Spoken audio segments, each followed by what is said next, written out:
Hello மக்களே, கார்த்திரை விதியில் கொஞ்ச நாளாக நம்ம நவீன் ட்ராக் தான் போயிட்டுருக்குன்னே சொல்லலாம்.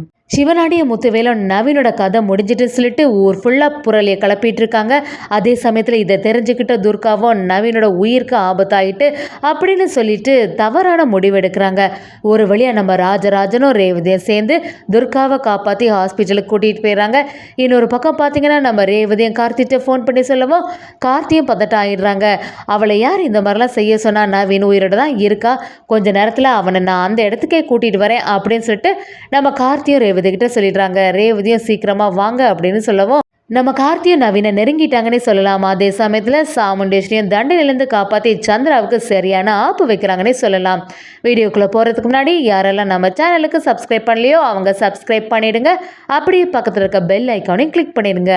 அப்போ தான் நான் போடுற வீடியோலாம் உங்களுக்கு நோட்டிஃபிகேஷனாக வரும். சந்திராவும் சாமுண்டேஸ்வரி அக்கா இந்த தண்டனையிலேருந்து வெளியிலே வரக்கூடாது, அதுக்கு ஒரே வழி இந்த துர்காவை உசுப்பேத்தி விடுறதான்னு சொல்லிட்டு சந்திராவும் பரமேஸ்வரி பாட்டி வீட்டுக்கு வராங்க.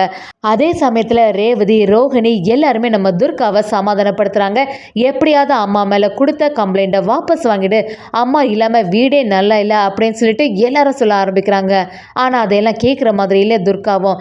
இத்தனை வருஷம் ஆகியா அம்மாவை புரிஞ்சுக்கிட்டது இவ்வளோ தானே, அம்மா எது செய்தாலும் ஸ்ட்ரெயிட்டாக சொல்லுவாங்க, அது கூட உனக்கு புரிஞ்சிக்க முடியலையா அப்படின்னு சொல்லிட்டு துர்கா கிட்ட கேட்குறாங்க. அதுக்கு துர்காவும் அம்மாவுக்கு ஏற்கனவே நவீன் மேலே ரொம்பவே கோபம் இருந்துச்சு, அதனால தான் கரெக்டான சான்ஸை யூஸ் பண்ணி அவங்க இந்த மாதிரிலாம் செய்துட்டாங்கன்னு துர்காவும் சொல்ல ஆரம்பிக்கிறாங்க.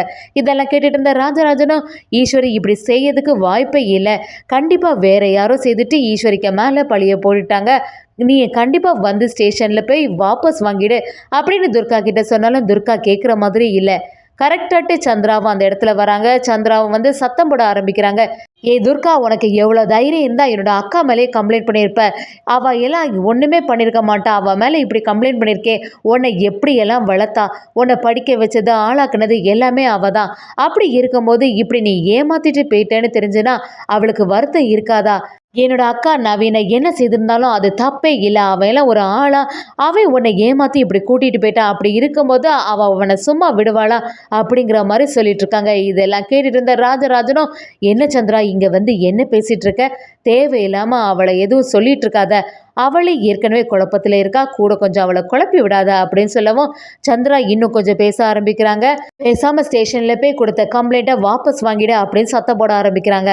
நம்ம ரேவதி, என்ன சித்தி இங்கே வந்து தேவையில்லாமல் சத்தம் போடுறீங்க, அவளே ஒரு குழப்பத்தில் இருக்கா, நீங்கள் என்னடானா இப்படி பேசிகிட்டு இருக்கீங்களேன்னு சொல்லவும் இன்னும் கொஞ்சம் டென்ஷனாக சந்திரா பேச ஆரம்பிக்கும் போது பாட்டியும் சந்திரா கிட்ட வந்து நீ எதுக்கு அவளை வெறுப்பேற்றுற மாதிரி பேசிகிட்டு இருக்க அப்படின்னு சொல்கிறாங்க. அது மட்டும் இல்லாமல் அவள் ஒரு நல்ல பாம்பை இப்படி வளர்த்துட்டா, சாமுண்டேஸ்வரிக்கு புரியவே மாட்டேங்குது நீ ஒரு நல்ல பாம்புன்னு, அவள் வீட்டுக்குள்ளேயே இருந்துட்டு அவளுக்கு இப்படியெல்லாம் துரோகம் செய்ய உனக்கு எப்படி தான் மனசு வருதோ, உன்னை இன்னும் கண்டுக்காமல் இருக்கா பார்த்தியா, அதனால தான் இவ்வளோ ஆட்டம் ஆடுற அப்படிங்கிற மாதிரி பாட்டி சொல்லவும், என்ன உன் வீட்டுக்கு வந்துட்டேன்னு சொல்லி என்னை இப்படியெல்லாம் பேசுறியா அப்படிங்கிற மாதிரி சந்திரா திட்ட ஆரம்பிக்கிறாங்க.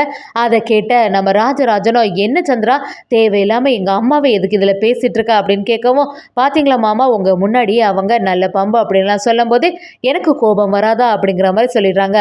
ஒரு வழியாக துர்காவை நல்லா குழப்பி விட்டுட்டு போயிட்டாங்கன்னே சொல்லலாம். அதே சமயத்தில் துர்காவும் பயங்கர டென்ஷனில் இருக்காங்க. இன்னும் நவீன காணலையே, நவீனுக்கு ஏதாவது பிரச்சனை ஆயிருக்குமா அப்படின்னு நினைக்கிறாங்க. சந்திராவும் முத்துவேலும் சிவனாண்டியும் சேர்ந்த மாதிரி அடுத்த பிளானை போட ஆரம்பிக்கிறாங்க. எப்படியாவது ஊர் முழுக்க நவீன சாமுண்டேஸ்வரி இந்த மாதிரி பண்ணிட்டா அப்படின்னு பரப்பி விட்டுருங்க அப்படிங்கிற மாதிரி செய்தியை சொல்கிறாங்க. இதை கேட்டுட்டு இருந்த முத்துவேலும், நீ சொல்கிறது எல்லாமே சரியாக தான் இருக்கு மருமோளே, இதுதான் உன்ன மாதிரி ஒரு ஐடியா வேணும்னு சொல்கிறது, அவ்வளோதானே, ஊர் ஃபுல்லாக அப்படி சொல்லிட வேண்டியதானே, ஊர் ஃபுல்லாக நவீனோட கதையை இந்த சாமுண்டேஸ்வரி முடிச்சிட்டா அப்படிங்கிற மாதிரி பேச ஆரம்பிக்கிறாங்க. ஒரு கட்டத்தில் நம்ம துர்கா கிட்ட வந்து ஒருத்தங்க சொல்லவும் துர்கா அப்படியே பதறி போயிடுறாங்க. நவீனை வேற இவ்வளோ நேரம் ஆகியே காணலை, அப்போ நவீனுக்கு ஏதாவது ஆயிருக்கும்னு சொல்லிட்டு அந்த இடத்துல கதறி ஆள ஆரம்பிச்சிடுறாங்க. இதை பார்த்துட்டு இருந்த பரமேஸ்வரி பாட்டியும், துர்கா நீ எதுக்குமே கவலைப்படாத, கண்டிப்பாக இது ஏதாவது புரளியாக தான் இருக்கும், இது யாருக்கு வேலையாக தான் இருக்கும், நீ எதுக்கும் கவலைப்படாத, நவீனுக்கு எதுவுமே ஆயிருக்காது, அதான் கார்த்தி தேட போயிருக்கான்ல, கண்டிப்பாக கண்டுபிடிச்சிட்டு கூட்டிகிட்டு வந்துடுவான் அப்படின்னு சொன்னாலும் நம்ம துர்கா கேட்குற மாதிரி இல்லை. இவ்வளோ நேரம் ஆகியும் அப்போ நவீன் காணாமல் இருக்கானா, அவனுக்கு ஏதோ பிரச்சனை ஆகிட்டு தானே பாட்டி அப்படிங்கிற மாதிரி நம்ம துர்கா யோசிக்க ஆரம்பிக்கிறாங்க. ரேவதியும் துர்காவை சமாதானப்படுத்தி பார்த்தாலும் அதை சமாதானம் ஆகிற மாதிரி இல்லை. ஒரு கட்டத்தில் துர்கா யோசிச்சு பார்க்குறாங்க நடந்தது எல்லாத்தையுமே.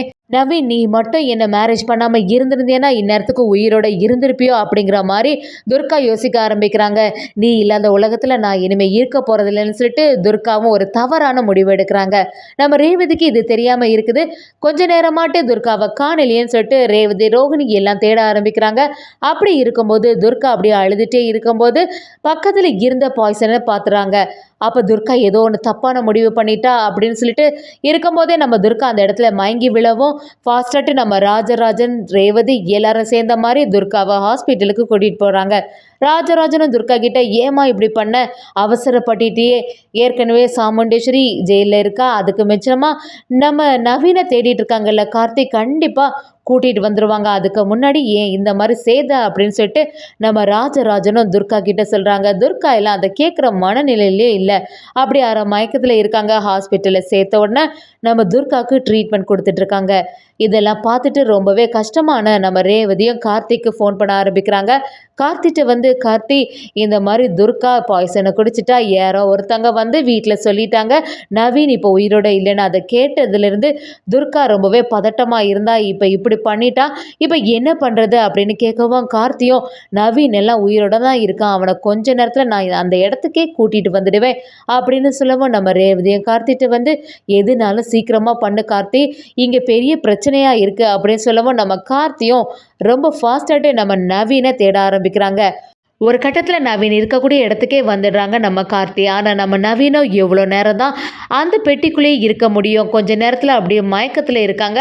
நம்ம நவீனை ஒரு வழியாக காப்பாற்றிட்டாங்கன்னே சொல்லலாம். நம்ம கார்த்தியும் அரை மயக்கத்தில் இருக்க நவீனை அப்படியே ஹாஸ்பிட்டலுக்கு கூட்டிகிட்டு வந்துடுறாங்க. ஒரு பக்கம் பார்த்திங்கன்னா நம்ம சாமுண்டேஸ்வரி ஜெயிலில் இருக்கும்போது அவங்களுக்கு ரொம்பவே கஷ்டமாக இருக்குது. அங்கே வந்த முத்துவேலு சிவனாண்டி அவங்கள வெறுப்பேற்றி விட்டுட்டே இருக்காங்க. சாமுண்டேஸ்வரி எனக்கா இருந்தாலும் என்னோட மாப்பிள்ளை எல்லாத்தையும் நிரூபிப்பாங்க, அதனால் தேவை இல்லாமல் என்கிட்ட வந்து பேசாதுங்க, என்றைக்குமே உண்மை ஜெயிக்க தான் செய்யும், நான் எதுக்கு வருத்தப்பட போகிறேன், எப்படி என் மாப்பிள்ளை எல்லா உண்மையும் நிரூபிப்பாங்க அப்படின்னு சொல்லிட்டு சாமுண்டீஸ்வரி அந்த தைரியத்தில் இருக்காங்கன்னே சொல்லலாம். இன்னொரு சைடு ஒரு பக்கமாக நம்ம துர்கா அந்த ஹாஸ்பிட்டலில் அட்மிட் ஆகியிருக்காங்க, இன்னொரு பக்கமாட்டு நம்ம நவீனுக்கு ட்ரீட்மெண்ட் நடந்துட்டுருக்கு. ஒரு வழியாட்டு நம்ம நவீனும் கண் முழிச்சு பார்க்குறாங்க. துர்காவை பார்த்த உடனே ரொம்பவே சந்தோஷப்படுறாங்க. துர்காவை நவீனை பார்த்த உடனே அப்படி ஹக் பண்ண ஆரம்பிக்கிறாங்க. நவீன், நான் ரொம்பவே பயந்து போனேன், என்ன பண்ணுறது, உன்னை காணலைன்னு உடனே இப்படி ஒரு முடிவுக்கும் வந்துட்டேன்னு சொன்ன உடனே நம்ம நவீனும் துர்காவை திட்ட ஆரம்பிக்கிறாங்க. ஏன் துர்கா இந்த வேலையெல்லாம் செய்த, எனக்கு தான் எந்த ஆபத்தும் இப்போ வரல, கார்த்தி இருக்க வரைக்கும் எந்த ஆபத்தும் வராமல் பார்த்துப்பா அப்படிங்கிற மாதிரி சொல்கிறாங்க. அது மட்டும் இல்லாமல் நம்ம துர்காவும் நவீன் கிட்ட வந்து எல்லாத்துக்கும் காரணம் என்னோட அம்மா தானே அப்படின்னு கேட்கவும் நவீனும், இல்லை எல்லாத்துக்கு காரணம் அந்த சிவனாண்டி முத்துவேலு தான், அன்னைக்கு அவங்க என் தலையில் ஒரு கட்டையால் அடித்து அப்படி ஒரு இடத்துல புதைச்சி வச்சுட்டாங்க, எது எப்படியோ ஒரு விளையாட்டு கார்த்தி வந்து காப்பாற்றிட்டான்னு சொன்னாங்க. கார்த்தியும் ஒரு வழியாக நம்ம சாமுண்டீஸ்வரியை வெளியில் கொண்டு வந்துட்டாங்கன்னே சொல்லலாம். அதே சமயத்தில் சந்திராவோட திட்டத்துக்கு சரியான ஆப்பு வச்சுட்டாங்கன்னே சொல்லலாம்.